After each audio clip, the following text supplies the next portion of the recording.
नमस्कार दोस्तों, आज हम जानेंगे कि भादों के रविवार व्रत कब से शुरू है और कब खत्म है और पिछला रविवार कौन सा पड़ेगा और साथ ही जानेंगे इस व्रत के नियम। तो चलिए शुरू करते हैं। भादों के महीने में श्री कृष्ण जी और सूर्य देव की आराधना का विशेष अधिक महत्व होता है। भादों के महीने में कोई न कोई त्योहार आते ही रहते हैं और इस महीने में कई व्रत उपवास भी रखे जाते हैं। उसी में से एक है भादों का रविवार, जो अपने आप में विशेष पावन और पवित्र है। दोस्तों, जिस तरह सावन के सोमवार का महत्व है, उसी तरह भादों के रविवार का विशेष ही महत्व है। रविवार का व्रत भगवान सूर्य देव को समर्पित है। जिन लोगों का सूर्य कमजोर है, मान सम्मान में कमी रहती है, पिता पुत्र के संबंध में अनबन रहती है, चर्म रोग या शरीर में किसी तरह का भी रोग है, इन सभी से मुक्ति प्राप्त करने के लिए भादों के रविवार व्रत किए जाते हैं। इस व्रत को कोई भी कर सकता है,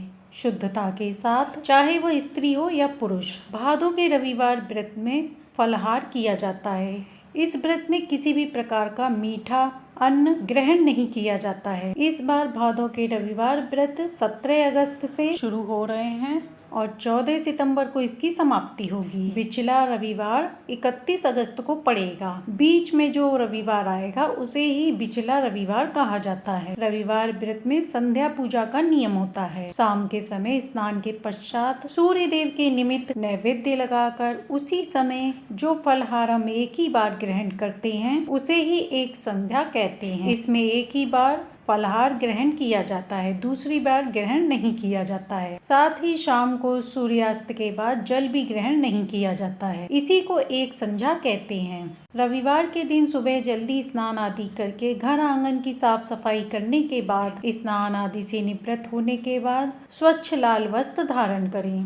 तांबे के पात्र में जल लें, उसमें लाल चंदन डालें, लाल पुष्प, अक्षत, रोली, गुड़ डालकर चंद्रदेव को अर्घ अर्पण करें। जल देते समय ओम गृहिणी सूर्याय नमः मंत्र का जाप करें। केले के पत्ते पे सबसे पहले गोलाकार बनाएं, फिर उस पर नैवेद्य अर्पण करें। जो भी ऋतु फल हो उन्हें चढ़ाएं। साथ ही गाय का कच्चा दूध भी चढ़ाएं। नैवेद्य में हलवा, मीठे पुए आदि बना के चढ़ा सकते हैं। साथ ही ऋतु फल चढ़ाएं और उसी समय अपने फलहार करने हेतु एक केले का पत्ता और बिछाएं और उसमें जितना आप फलहार ग्रहण करेंगे उतना फलहार लगाएं।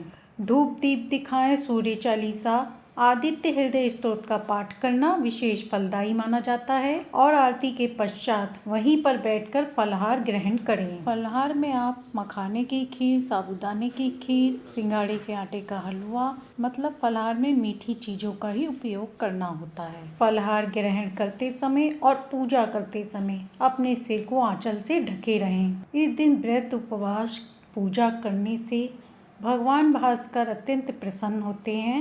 इस व्रत को करने वाले की सभी कामनाएं पूर्ण होती हैं। वैसे तो सूर्य देव को हम हर दिन अर्घ देते हैं, परंतु भादों के रविवार पे इनकी पूजा उपासना का विशेष महत्व हो जाता है, क्योंकि इन्हें सभी देवों का राजा माना जाता है। इसलिए इनकी पूजा उपासना करने से कुंडली के सभी ग्रह दोष मिट जाते हैं। भादों के रविवार में सूर्य देव की विशेष आराधना का महत्व है। साथ ही इनकी कथा कहानियों का श्रवण भी अवश्य करना चाहिए, जिससे सूर्य कृपा प्राप्त होती है। इस व्रत में स्वच्छता का ध्यान रखा जाता है, प्याज लहसुन नहीं खाया जाता है तथा सात्विक भोजन बनाया जाता है।